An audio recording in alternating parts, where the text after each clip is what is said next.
Mac approached me and said, look, this thing's happening. What's the story? Are you getting on board? And I said, of course, yes, because number one, the cancer thing is very close to my heart, having my family members as well involved. I won't say involved, but affected by it. And I found it as a great way for me to do something good. And I wasn't throwing money in a hat, or wasn't signing the end of a ticket, or was actually doing something that I was good at doing and loved doing, which was playing music. And I have to be honest that it made me feel that this was the way I could contribute and help South East Cancer in a way that I've always wanted to help. That was it, and there was never a question. The minute Mac asked me, I was on board straight away. Okay. You know, Max can be persuasive in a certain manner, and I took over, say, the idea of the portfolio of getting certain things organised. You know, the energy that was there at the beginning, we only had a month to put it together, so there wasn't any time.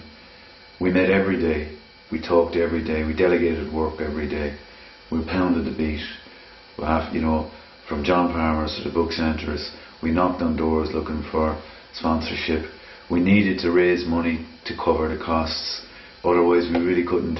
We were relying on the gig itself, and with which was ease, with a sense of ease. People were very, very generous, and the sponsors were very generous and very helpful. And you know, when the ball started rolling, it really started rolling. And then of course we had to roll that ball into the Bowery Bar on the 22nd of September, and it really rolled in with a great passion and great support by the local people. The crowd, the doors opened at 9 o'clock. It just rolled from there.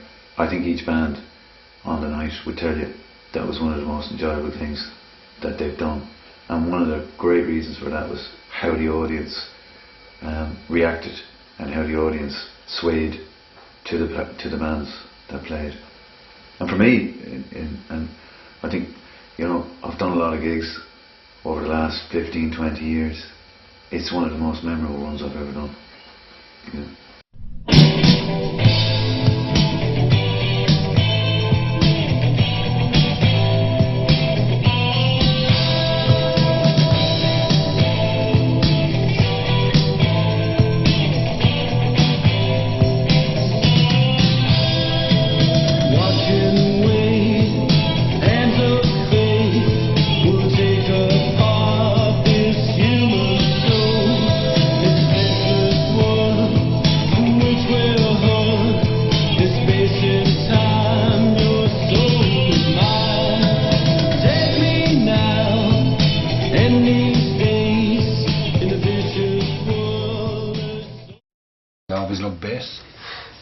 From the sound of bass, I knew this guy called the Dude. He was a bass player. He gave me some lessons on the bass, and he ended up playing with Mick, Heery and Paul Miser, who we ended up years after becoming the Village. The Dude played with him for about 6 months, and then I stepped in. I'd been playing only about 6 months, and was just thrown in with the two boys, and I was very privileged to play with Mick and Paul, two wonderful musicians, and it went on from there. I was found it amazing to play with these people, or to know these people. I remember my first gig up in the Norris Minor with the Village. We were a three-piece, with me on bass, Mick on guitar, Paul on drums. At the time we were listening to Simple Minds, Prefab Sprout, Japan, those type of bands. And Kieran came up to hear us play. 15 of my friends came up and put my bass out of tune, and it was a very nervous time, so I went to get a drink, and Kieran asked me where I was off to. I told him I was going to the bar to buy a drink, to give myself some courage, and he gave me great advice. He told me to to stand up to my fears, forget about the drink, and get on with playing and have some fun. And we took the big step. We went to London. There was bands on every street corner over there. We arrived, and it just wasn't for me. I just knew it wasn't for me. I always doubted my abilities as a bass player, especially playing against or playing with those two guys, with Paul and Mick, who were well talented at what they done, you know. And later discovered singing. I mean, I've always loved to sing, but it was healthy. Music in the 80s was healthy. We had Neuro, of course, who were the first band in town to scratch the top of the iceberg and get a legitimate record deal, which no other band in the town since the Royal Show band had done. And it was no surprise to people in Waterford, because most of us, I mean, we were obviously avid fans of a lot of cool bands and good bands at the time, and we knew that these guys had something, you know. And we had the Village, which was a good energy driving band. We met Paddy through that, who was an inspirational character, a very funny guy, great with the public, and it was healthy. There was a lot. There was a good cover bands around at the time as well. I know this is not the time to be talking covers, but there was wonderful singers around like Skinner Flynn, who I enjoyed listening to, and it was generally healthy. It was good, healthy music, you know. The 051 concept, I think, was a marvellous idea, because for people like us that was involved in the music, we never did that with our music. We played music for fun around the locality and enjoyed it. But it was wonderful to hear a collection of and a collaboration of originally written music in the town over the last few years.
And when I drive my car, in the wind so fair. And if I drive so far, you know it won't well. You know the faraway fields, you know they look so green. It put it into their trail. Yes, yes, so they say.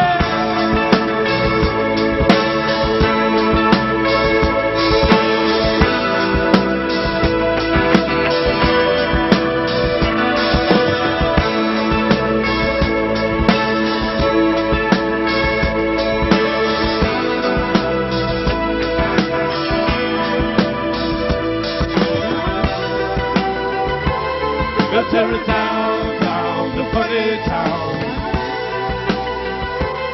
We'll run away from the funny town.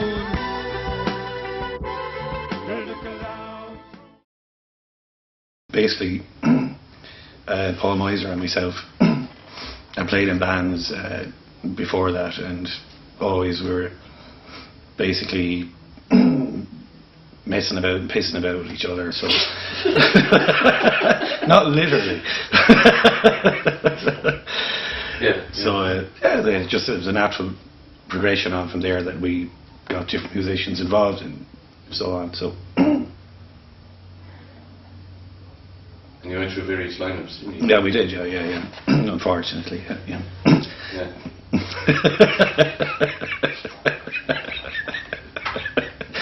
Yeah, but so we eventually made it to the lineup that was what we wanted, you know. I'm one of the That's when we broke up.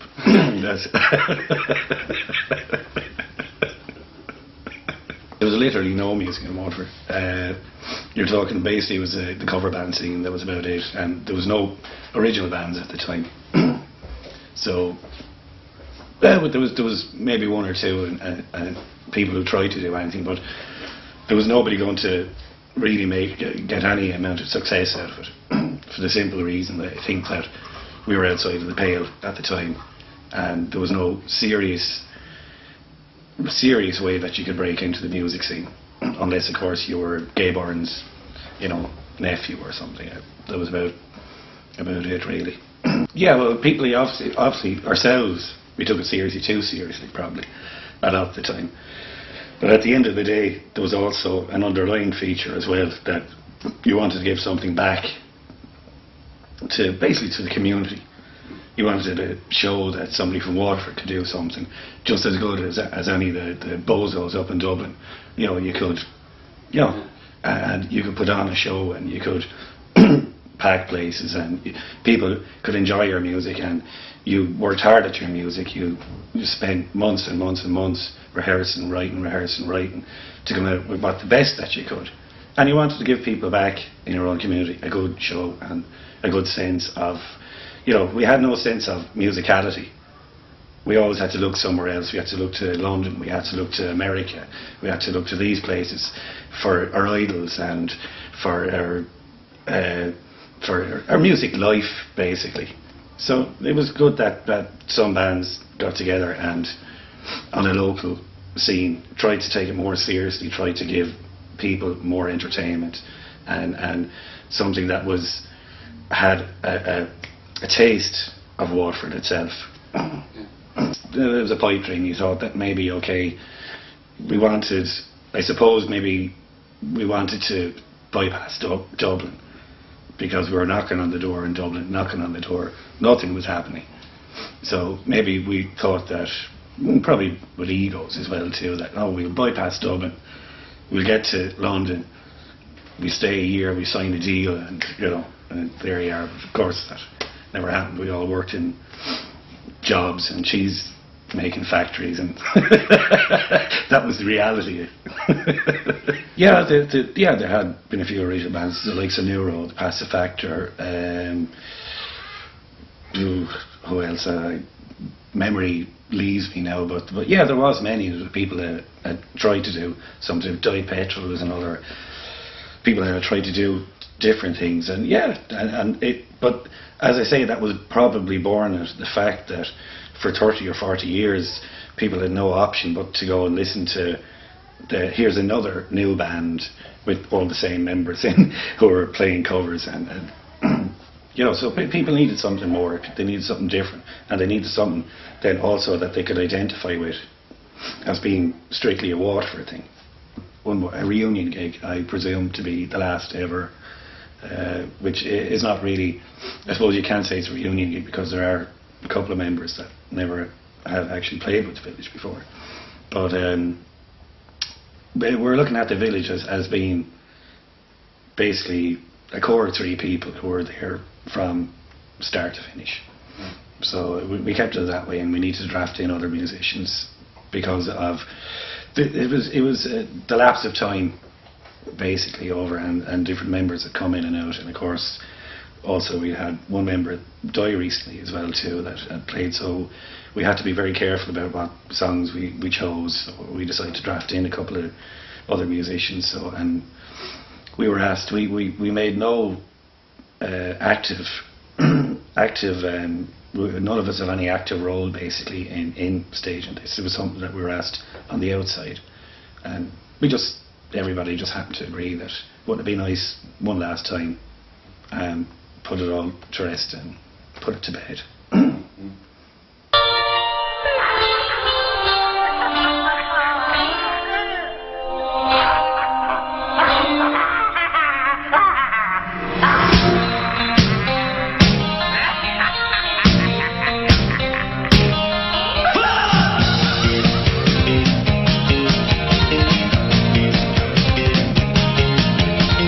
Well, you feel like you can't slow down. Look ahead, or you might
musically, I think, along with everything else, what happened was massive change, really. You know, I mean, it was, for me, like it comes down to this thing of there's a lot of this stuff that sort of when you reflect on music, what bands made it and what bands didn't make it, and what's making it, and what does making it mean? You know, does making it mean the aspiration for the, you know, the swimming pool, etc. You know, and for me, every one of us wanted some of that at some stage when we were involved in the music, or we wanted some idea that, you know, at the end that there's going to be a payday. But ultimately, that was, you know, a silliness and a naivety, really. And it wasn't really a genuine aspiration either. I think, for me, what was happening in the 80s was that Ireland had changed. I mean, there was a tumultuous change. There was a huge, huge change in the country. But at that time, I'm going back to the days of, we'll say, Music Moves was kicking off. And maybe a little bit pre that. Ireland was a different country. A vastly different country to what it is now. I mean, there was no wealth. There was no wealth. There was the absolute opposite of wealth. There was absolute poverty. Not absolute, but practical poverty in the sense. And that can be poverty of the mind, or it can be poverty of the pocket, basically. And both of those sometimes sit very happily with each other. And it breeds discontent. And when the right little formula comes along, that discontent can manifest itself in what it did. And that was musically. And you had a lot of bands in Waterford you had a lot of people in Waterford who had a lot to say, and a lot of genuine anger, which was reflected across, I mean, I would imagine across most of the UK and across Ireland, because we weren't that different, really. I mean, we would probably think we were really different, but we weren't actually all that different. So the making it for me was the making of the music, and the music being made by bands like, we'll say, Louis' band, Passive Factor, or The Village, or Neuro, or whoever it be, you know, who were going out there and saying, no, fuck this, we're not having this. This is what we're doing, and this is what we say. And having the bottle and the neck to get up on a stage and say, this is what we're saying. So, I think if you're to measure music on a Waterford level, as in the making it thing of influence on the international stage, then it didn't happen. But that for me is not at all important. Waterford made music. There were some fantastic bands that came out of Waterford in and around that time in Music Moves. And Music Moves was a force to be reckoned with as well, nationally, because what we did was, I mean, we were one of the first organisations to sort of introduce the whole concept of sponsorship in music in Ireland. We basically railroaded people. Local businesses in Waterford said, okay, back us, you get lots of good publicity, and we are a force to be reckoned with. And they did. And a lot of, you know, genuinely decent people helped us put on gigs on an ongoing basis and propped us up. Yeah. There's hundreds of us out here, and if we all get together on Monday night, not everybody can be involved in the organisation of it, not everybody can have a call. But what you did find was that you had one of those happy coincidences whereby, you know, you get a load of like-minded people who came together and wanted it to happen, wanted it to make it happen. And we, you know, it comes down to the thing of we culminated in the Smiths gig. It didn't culminate in the Smiths gig. The Smiths gig was a part of it. But there were so many great, genuinely good Irish acts that we helped to promote, and some UK acts that we helped to promote over here. And we had, I mean, from the national perspective, we were one of the few organisations that kept it going. So it was a good organisation. And out of that, I mean, came lots of things. I mean, out of that came then, for me, came the whole idea of becoming involved professionally. And we had it sort of written into our unwritten constitution that anybody who was involved professionally could be a part of Music Moves. And so that meant that, like, when I became involved in professional promotion, that I had to opt out. Then I got involved with The Village, and that was a bit of a whip up, you know. It was a bit of a laugh, and they were a good band, genuinely great little band. who did lots of business nationally, in the sense of they filled some of the good stages, and they played some genuinely brilliant gigs, you know. So, but again, it comes back to that making it thing, you know. I mean, if I'm to sit here and talk about the bands that made it, for me, there's so many bands made it in Waterford, but they didn't have to take it outside there, you know. And I'm not doing the hometown thing. They just didn't genuinely have to impress me on a national stage to impress me. That was born out of a drunken piss up in the Vic one Saturday afternoon, when I'd always looked at the racecourse in that it had this amphitheatrical roll to it, that it ran down from the hill down towards the stand, and I always felt that it was just perfect for a gig, and for years it had stood out. And I went, and I remember we got in over the wall. I think Owen Murphy was with me, the photographer, and we took Owen took some photos, and there were sort of long, wide gauge photos, I think they're called, is it? Landscape photos of the site itself. And I remember getting chased off the place, and we had to leg it. But I've been trying, you know, it's just something that I went and knocked on doors with, and I knocked on doors for a couple of years. Dennis Desmond from MCD, Jim Aiken, people like that, talk to different people. It comes to this game. I mean, the game is about knocking on doors, you know. It is genuinely, you know, you just keep banging away on doors. And I'd gotten to know Vince when the Village played a couple of gigs for him in London, when he'd taken over the Mean Fiddler, and Vince Power, and I'd been in Vince's ear about it, because I knew Vince had gotten him. Vince did a sort of a warm up in Kilburn with the idea that maybe eventually he was going to take on Reading. I didn't know it at the time he was going to take on Reading, but that was his that was the plan apparently. And when he did take on Reading, I went to the first Reading with him, and after the major success that it was, an absolute sellout, he said, let's talk about Tremor. So that's what we did. And I mean, for me, it was just delivering a dream, really. You know, for Vince it was another day's work, and delivering a dream as well, because I mean, the racecourse would be a place that would be big in his heart, you know. I think it's a place he remembers from way back as being a place of good fun. I made contact with the people who owned the racecourse, and I introduced Vince to them, and from there it was okay, what's the gig then? You know, and I think Mick O'Keefe and Vince would have been the guys primary behind the bill. I looked after the NME stage, and I booked the NME stage, and I booked some of the other acts on the other stages. From a production point of view, of course, it's the massive learning curve. I mean, what better one can you get? You're working with probably the biggest music promoters in Europe at the time. So yeah, it was a phenomenal experience to be involved in it. Obviously Dylan playing on a stage that you're involved with was phenomenal. I love, again, my stage was the new band stage. The band that one of the bands that I would genuinely regard as being one of the great festival bands over the years has been Paradreams, and to see, you know, how Paradreams mates of mine go up there and bang it out, then it was fantastic, you know. So it was just one of those things to be involved in. I mean, again, you're working with people. I worked closely with Jerry Coakley again at that time. Jerry is, you know, this phenomenal sound engineer that he is now, that he always was, but now that he gets the recognition he deserves for that now. And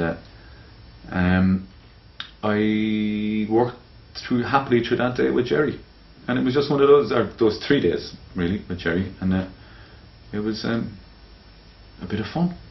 The Waterford today, I do Compulsion in Waterford today, which started out as me not being happy with what I was being presented from a promotional point of view, so I picked up on it, and it's okay, it's a bit of a blast. Promotion wise, I do some work now with the likes of Jim Aiken, or with Aiken Promotions. I do some of their stuff, bits and pieces, not too much.